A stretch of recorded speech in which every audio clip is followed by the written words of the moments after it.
Hi అండి. నమస్తే. నేను మీ తేజస్విని.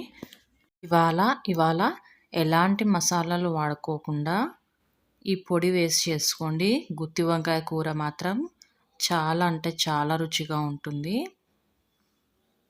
ముందుగా అయితే ఛానల్ని సబ్స్క్రైబ్ చేసుకోండి. వీడియో చూసేలోపు లైక్ చేయండి, అలాగే షేర్ చేయండి వీడియో చూసిన తర్వాత. ఈరోజు ఇది జొన్న రొట్టెలోకి కానీ, చపాతీలోకి కానీ, రైస్లోకి కానీ చాలా బాగుంటుంది. ఈ స్టైల్లో గుత్తి వంకాయ కూర ప్రిపేర్ చేయండి. ముందుగా అయితే మిక్సీ జార్ తీసుకొని ఇలా పల్లీలు అయితే నేను ముందుగానే వేపేసుకున్నాను.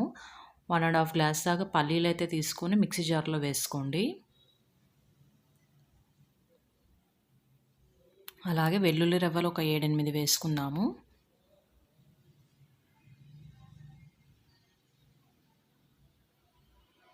తగినంత ఉప్పు కూడా వేసుకుందాము.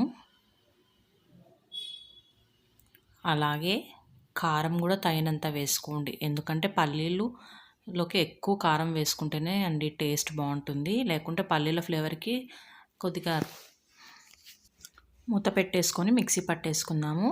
పౌడర్ అయితే ఇక్కడ ప్రిపేర్ అయిపోయింది. ఇది అయితే పక్కన పెట్టేసుకుందాము. ఇప్పుడైతే నేను ఇక్కడ 2 టమోటాలు, ఒక ఆనియన్ చిన్న ముక్కలుగా కట్ చేసుకున్నాను. ఈ క్లిప్ మిస్ అయిపోయింది. అవి ఈ ప్లేట్లోకి వేసుకొని పొడి అంతా వేసుకొని ఒకసారి బాగా మిక్స్ చేసుకుందాము. అలా మిక్స్ చేసుకున్న తర్వాత ఇక్కడైతే వంకాయలు బాగా వాష్ చేశానండి. ఒక 1/2 kg దాకా తీసుకున్నాను.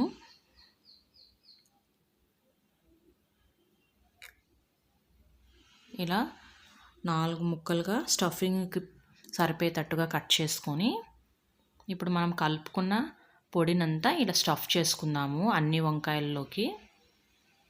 అవన్నీ ఒక ప్లేట్లో పక్కన పెట్టేసుకుందాము. ఇప్పుడైతే అంత లోపల స్టవ్ ఆన్ చేసి కుక్కర్ పెట్టేసుకుందాము. ఆయిల్ అయితే ఇక్కడ ఒక గరిట వేసుకుందాము. బాగా వేడెక్కిన తర్వాత ఇందులోకి ఆవాలు అలాగే కరివేపాకు కూడా యాడ్ చేద్దాము. అవి కాస్త చిటపటలాడిన తర్వాత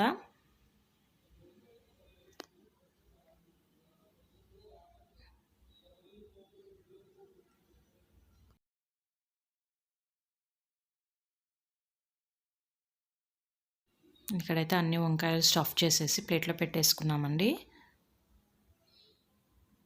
ఇదైతే మా అత్తమ్మ వాళ్ళు చేసే స్టైల్లో చేశానండి ఇవాళైతే.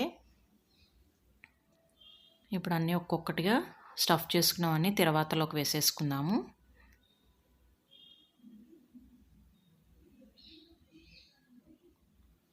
ఇప్పుడు ఇందులోకి అయితే ఒక 1/2 టేబుల్ స్పూన్ దాకా పసుపు యాడ్ చేసుకుందాము.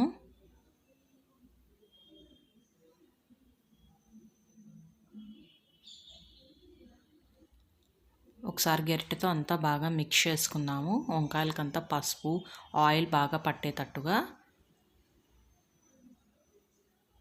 అలా వేసుకున్న తర్వాత ఇంకాస్త పొడి జార్లో మిగిలింది కదండి, దానికి వాటర్ యాడ్ చేసేసి మనకి వంకాయలకి ఎన్ని గ్రేవీకి సరిపడా వేసుకుందాము. అలా వేసుకున్న తర్వాత ఒకసారి అంతా బాగా మిక్స్ చేసుకుందాం గరిటెతో.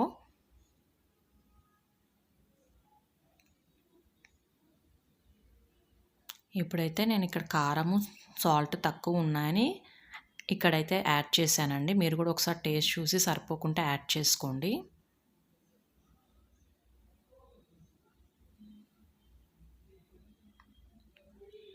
అంతా ఒకసారి బాగా మిక్స్ చేసుకుందాము. ఇప్పుడు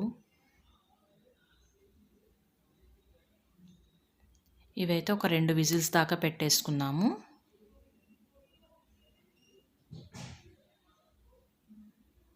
విజిల్ వచ్చి చల్లారిన తర్వాత మన నోరూరించే గుత్తి వంకాయ కూర అయితే ప్రిపేర్ అయిపోయింది. మేమైతే ఇందులోకి జొన్న రొట్టెలు ఎక్కువగా చేసుకుంటామండి. ఒకసారి మీరు కూడా ట్రై చేయండి. కర్రీ చాలా రుచిగా ఉంటుంది. వీడియో చూసిన తర్వాత మర్చిపోకుండా లైక్ చేయండి, షేర్ చేయండి, అలాగే సబ్స్క్రైబ్ చేయండి. మీరు కూడా ట్రై చేసి ఎలా కుదిరిందో కామెంట్ సెక్షన్ తెలియజేయండి. Thank you so much for watching this video.